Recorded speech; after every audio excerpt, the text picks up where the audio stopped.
ওয়া কুল্লুন ফি ফালাকি ইয়াসবাহুন, যা আছে মহাশূন্যে সব ঘুরছে। চাঁদ ঘোরে, সূর্য ঘোরে, তারকা ঘোরে, পৃথিবী ঘোরে, যা আছে মহাশূন্যে সব কি করতেছে বলেন?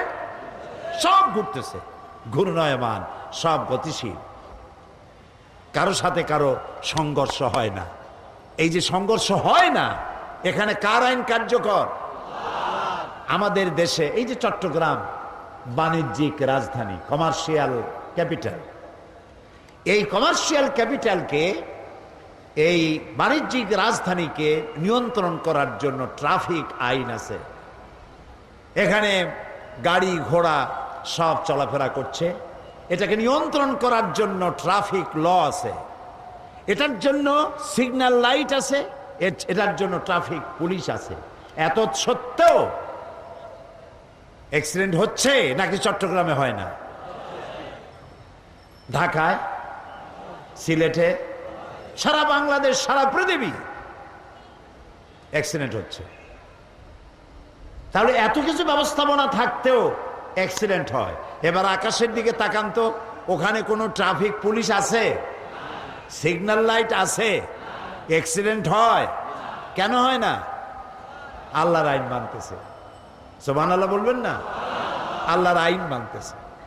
এই যে আমাদের দেশের পদ্মা, ব্রহ্মপুত্র, শীতলক্ষা, সুরমা, কুশিয়ারা নদী, এই নদীর পানিগুলি কি নোনা না মিষ্টি?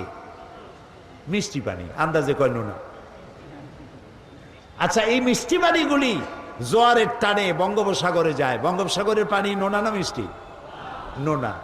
আবার ভাটির টানে মিষ্টি পানিগুলো গেল সাগরে, সাগরের নোনা পানি জোয়ারের টানে মিষ্টি পানির এলাকার মধ্যে গিয়া ঢুকলো। কিন্তু নোনা পানি মিষ্টি এলাকায় ঢুকিয়া মিষ্টি এলাকা নোনা বানাইতে পারে? আবার মিষ্টি পানি সমুদ্রে আসিয়া সমুদ্রের মিষ্টি বানাইতে পারে? কার আইন মানে পানি?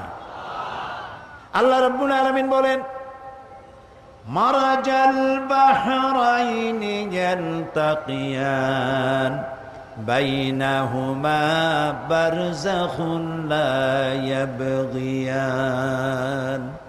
একই সমান্তরালে সমুদ্রের পানি প্রবাহিত হচ্ছে, দরিয়ার পানি প্রবাহিত হচ্ছে, মাঝখানে কোনো পার্টিশন নাই, হিজাব নাই, পর্দা নাই। নোনা পানির এলাকা মিষ্টি হচ্ছে না, মিষ্টি পানির এলাকা নোনা হচ্ছে না। কার আইন মানে? একই মাটির ফসফরাস, একই মাটির উপাদান, একই সূর্যের আলো, একই বাতাস, একই অক্সিজেন, একই উপাদান দিয়া পাশাপাশি তাল গাছ, নারকেল গাছ, কলা গাছ, সুপারি গাছ, আম গাছ, লিচু গাছ দাঁড়িয়ে আছে পাশাপাশি। সুপারি গাছে আম হলো না, খেজুর গাছে কমলা হলো না, ডালিম গাছে লিচু হলো না, আম গাছে কাঁঠাল হলো না। যার যার জায়গায় দাঁড়াইয়া বিভিন্ন রকমের গাছে বিভিন্ন রকমের স্বাদের ফল হলো। সুপারি গাছ, খেজুর গাছ পাশাপাশি। খেজুর গাছ মাথা কাটলে রস বেরোয়, মিষ্টি রস। খেজুর গাছের মাথা কাটলে মিষ্টি তো ভালো কোনো রসই বাইর হয় না, ঠিক কিনা? কার আইন মানে?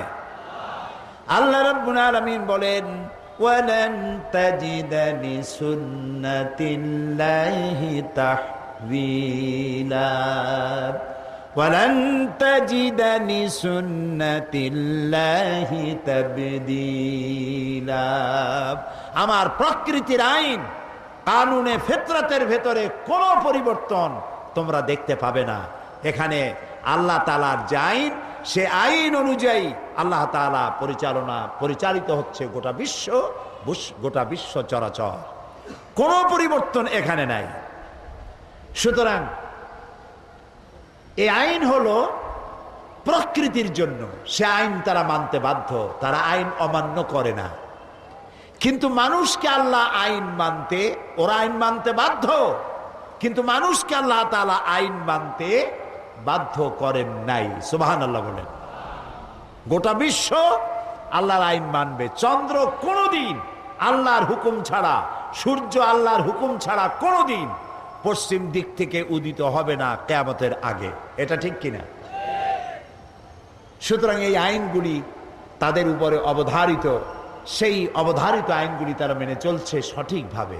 কিন্তু এইভাবে করে আল্লাহ তাআলা মানুষকে আইন মানতে বাধ্য করেন নাই। কেন? আল্লাহ তাআলা বলছেন, আমি মানুষকে আইন মানার জন্য বাধ্য করি নাই, কারণ হলো ওয়ালাকাদ কাররামনা বানি আদম, আদম সন্তানকে আমি মর্যাদা দিয়েছি, সম্মানিত করেছি। সমস্ত সৃষ্টির ভিতরে সেরা সৃষ্টি কে? তা আমরা জানি না। মানুষ। এই যে বলে 18,000 মখলুকাত, বলে না মানুষে? এটা একটা ভুল কথা। কে গুনছে 18,000 মখলুকাত? বলে 130 ফরজ। পাইছো কোথায় 130 ফরজ? এগুলি ভুল কথা।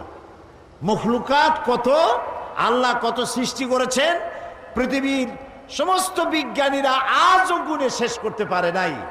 সমুদ্রের বেলাভূমিতে বালুকণা কেউ যদি গুণে শেষও করতে পারে, আল্লাহর সৃষ্টি কত তা গুণে শেষ করা যাবে না। সমস্ত সৃষ্টির ভিতরে আল্লাহ তাআলা শ্রেষ্ঠ সৃষ্টি বানাইছে কারে? বলে আপনারা সৃষ্টির সেরা হইলেন কোন দিক থেকে? কিসের বিচারে, কোন কম্পিটিশনে আপনারা ফার্স্ট হইয়া আপনারা সেরা বলে নির্বাচিত হলেন? যদি দৌড়াবার দিক থেকে প্রতিযোগিতামূলক দৌড় প্রতিযোগিতায় যদি ফার্স্ট হইতো কোনো প্রাণী, তাহলে তো চিতাবাঘের ফার্স্ট হওয়ার কথা, যেহেতু সে ঘন্টায় 60 থেকে 70 মাইল দৌড়ায়। কিলোমিটার না, 60 থেকে 70 মাইল, প্রায় 100 কিলোমিটার দৌড়াইতে পারে প্রতি ঘন্টায়। যদি হিংস্রতা এবং ক্ষিপ্রতার দিক থেকে নির্বাচিত হতো শ্রেষ্ঠত্বের, তাহলে তো সিংহের হওয়া উচিত ছিল, ব্যাঘ্রের হওয়া উচিত ছিল।